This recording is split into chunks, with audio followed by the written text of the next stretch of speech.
السلام علیکم دوستو، کیسے ہیں آپ سب؟ امید کرتا ہوں سب ٹھیک ہوں گے، خیر و عافیت سے ہوں گے۔ آج کی ویڈیو میں ہم ایک ایسے نبی کی داستان سنیں گے جن سے خود اللہ تعالیٰ نے کلام فرمایا، جنہوں نے ایک فرعون کے غرور کو توڑا اور ایک مظلوم قوم کو رہائی دلائی۔ تو آئیے سنتے ہیں حضرت موسیٰ علیہ السلام کا ایمان افروز واقعہ۔ لیکن ویڈیو اسٹارٹ کرنے سے پہلے آپ تمام دوستوں سے گزارش ہے کہ ہمارے چینل اسٹوری آف لائف کو سبسکرائب کر دیں، کیونکہ ہم آپ کے لیے ایسی ہی اسلامک اور حقیقت پر مبنی علم سے بھرپور ویڈیوز لاتے رہتے ہیں۔ مصر کا بادشاہ فرعون، جو غرور، تکبر اور طاقت کے نشے میں اتنا چور ہو چکا تھا کہ خود کو خدا کہلواتا تھا، بنی اسرائیل کو غلام بنا کر ان پر سخت ظلم کرتا تھا اور خدائی کا دعویٰ کرتا تھا اور لوگوں پر ظلم کرتا تھا۔ ایک دن فرعون نے خواب دیکھا کہ ایک آگ اٹھی ہے اور مصر کے تمام گھروں کو جلا دیتی ہے، لیکن بنی اسرائیل کے گھروں کو کچھ بھی نہیں ہوتا۔ وہ خوفزدہ ہو کر جاگا اور فوراً اپنے جادوگروں اور کاہنوں کو بلایا۔ انہوں نے خواب کی تعبیر بتائی، بنی اسرائیل میں ایک بچہ پیدا ہوگا جو تمہاری سلطنت کو ختم کر دے گا۔ یہ سن کر فرعون نے حکم دیا کہ بنی اسرائیل میں جو بھی لڑکا پیدا ہو اس کو قتل کر دیا جائے۔ حکم کی تعمیل کی گئی، ہزاروں معصوم بچوں کو بے دردی سے مارا گیا۔ ایسے میں حضرت موسیٰ علیہ السلام کی ولادت ہوئی۔ ان کی والدہ کو اللہ کی طرف سے حکم ہوا کہ موسیٰ علیہ السلام کو دودھ پلا کر ایک صندوق میں رکھ کر دریائے نیل میں بہا دو، اور حضرت موسیٰ علیہ السلام کی والدہ نے ایسا ہی کیا۔ حضرت موسیٰ علیہ السلام کو دریائے نیل میں صندوق میں ڈال کر اللہ کے حوالے کر دیا۔ یہ صندوق بہتا بہتا فرعون کے محل تک جا پہنچا۔ فرعون کے محل میں ایک حوض تھا، وہاں فرعون کی بیوی آسیہ نے موسیٰ علیہ السلام کو دیکھا۔ آسیہ کی کوئی اولاد نہ تھی، لہٰذا انہیں اس بچے سے محبت ہو گئی اور انہوں نے اس بچے کو اپنی اولاد بنا لیا۔ اللہ کی شان دیکھیں، اللہ نے موسیٰ علیہ السلام کو اسی محل میں پروان چڑھایا جہاں ان کے قتل کا حکم جاری کیا گیا تھا۔ موسیٰ علیہ السلام جوان ہوئے، اللہ نے انہیں علم، حکمت اور قوت سے نوازا۔ ایک دن انہوں نے دیکھا کہ مصر کا ایک بندہ بنی اسرائیل کے بندے پر ظلم کر رہا ہے، تو موسیٰ علیہ السلام نے مداخلت کی اور غیر ارادی طور پر وہ بندہ مر گیا، اور یہ خبر فرعون تک جا پہنچی، اور فرعون نے موسیٰ علیہ السلام کو گرفتار کرنے کا حکم جاری کیا۔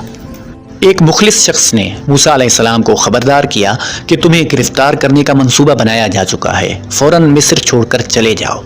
موسیٰ علیہ السلام بغیر تیاری کے تنہا صرف اللہ کے بھروسے پر مصر سے نکل پڑے۔ وہ سخت دھوپ میں کئی دنوں تک سفر کرتے رہے، بھوک، پیاس اور تنہائی، صرف اللہ کی مدد ان کے ساتھ تھی۔ آخرکار وہ مدین پہنچے۔ وہاں ایک کنویں پر انہوں نے دیکھا کہ دو لڑکیاں اپنے جانوروں کو پانی پلانے کے لیے کھڑی ہیں، تو موسیٰ علیہ السلام نے ان کے جانوروں کو پانی پلانے میں ان کی مدد کی۔ ان لڑکیوں نے گھر جا کر اپنے والد سے موسیٰ علیہ السلام کا ذکر کیا۔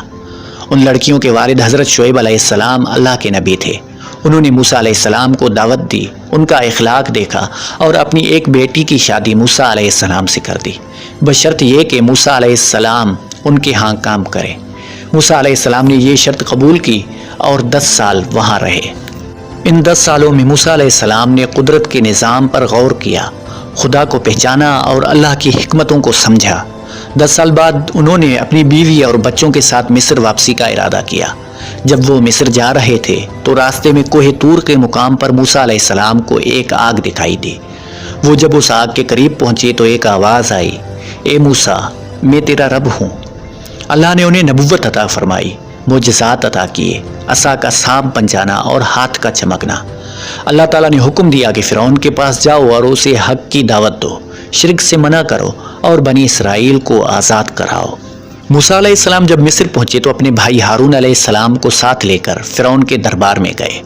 انہوں نے فرعون کو اللہ کے دین کی دعوت دی، کہا اللہ ایک ہے اور اس کا کوئی شریک نہیں، میں اللہ کا پیغمبر ہوں، لہٰذا گناہوں سے باز آ جاؤ۔ فرعون نے موسیٰ علیہ السلام کی باتیں سنی تو وہ غصے میں آ گیا، کہا خدا تو میں ہوں، اور اگر تو اللہ کے پیغمبر ہو تو کوئی معجزہ دکھاؤ۔ موسیٰ علیہ السلام نے اپنا ہاتھ بغل میں ڈالا اور جیسے ہی باہر نکالا تو وہ سورج سے بھی زیادہ چمک رہا تھا۔ پھر موسیٰ علیہ السلام نے اپنی لاٹھی زمین پر پھینکی، وہ بہت بڑا سانپ بن گئی، لیکن پھر بھی فرعون ایمان نہ لایا اور موسیٰ علیہ السلام سے کہا یہ تو جادو ہے۔ فرعون نے جادوگروں کو بلایا اور موسیٰ علیہ السلام سے مقابلہ کیا۔ جادوگروں نے اپنی رسیاں پھینکی جو سانپ بن گئی۔ موسیٰ علیہ السلام نے اپنا عصا پھینکا جو اللہ کے حکم سے بڑا اژدہا بن گیا اور ان سب کو نگل گیا۔ یہ منظر دیکھ کر جادوگر سمجھ گئے کہ یہ جادو نہیں بلکہ معجزہ ہے، اور وہ سجدے میں گر پڑے اور کہنے لگے، ہم موسیٰ اور ہارون علیہ السلام کے رب پر ایمان لاتے ہیں۔ تو فرعون نے ان جادوگروں کو قتل کروا دیا۔ فرعون کا غرور ٹوٹنے لگا لیکن وہ باز نہ آیا۔ بنی اسرائیل پر ظلم اور بڑھنے لگے۔ آخرکار اللہ نے موسیٰ علیہ السلام کو حکم دیا کہ بنی اسرائیل کو لے کر مصر سے نکل جاؤ، اور موسیٰ علیہ السلام نے اللہ کے حکم کی تعمیل کی۔ بنی اسرائیل کے تمام افراد کو لے کر وہ مصر سے نکل پڑے۔ جب فرعون کو اس بات کا علم ہوا تو وہ اپنی پوری فوج کو ساتھ لے کر بنی اسرائیلیوں کے پیچھے آیا۔ موسیٰ علیہ السلام اور بنی اسرائیل چلتے چلتے سمندر کے کنارے آ گئے۔ آگے سمندر اور پیچھے فرعون۔ قوم نے موسیٰ علیہ السلام سے کہا، اب تو ہم مارے جائیں گے۔ تو موسیٰ علیہ السلام نے فرمایا، ہرگز نہیں، میرا رب میرے ساتھ ہے اور وہی راستہ دکھائے گا۔ موسیٰ علیہ السلام نے دعا کی اور اللہ سے مدد مانگی، تو اللہ تعالیٰ کی طرف سے حکم ہوا، اپنا عصا پانی پر مارو۔ جیسے ہی موسیٰ علیہ السلام نے اپنا عصا پانی میں مارا تو سمندر 2 حصوں میں تقسیم ہو گیا اور زمین خشک ہو گئی اور درمیان میں راستہ بن گیا اور بنی اسرائیل کے لوگ پار ہو گئے۔ فرعون پہلے تو دیکھتا رہا، پھر اپنی پوری فوج کو آگے بڑھنے کا حکم دیا۔